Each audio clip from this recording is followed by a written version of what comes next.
مفتی صاحب میری منگیتر مجھ سے بات کرنا چاہتی ہے لیکن میں نہیں کرتا کیونکہ نامحرم ہے، کیا اس پہ مجھے ثواب ملے گا؟ بہت ثواب ملے گا آپ کو، بہت زیادہ ثواب ملے گا، جنت الفردوس ملے گی آپ کو، حقیقت ہے، اور کیا، اس سے بڑا تو گٹکا کوئی ہے نہیں دنیا میں اس سے بڑی چرس اور ہیروئن دنیا میں کوئی نہیں ہے کہ آپ کی منگنی ہو گئی اور آپ اس سے باتیں نہیں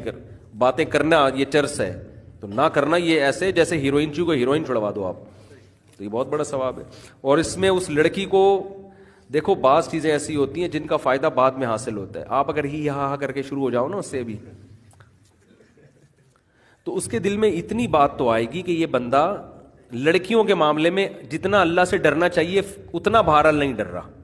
بعد میں کبھی بھی اس کو بدگمانی کا موقع ملا تو بدگمان ہوگی، لیکن آپ ریزرو رہے، اس کو پتا چل جائے گا کہ یار جس سے اس کی شادی ہونے والی تھی اس سے یہ فری نہیں ہوا، تو جس سے شادی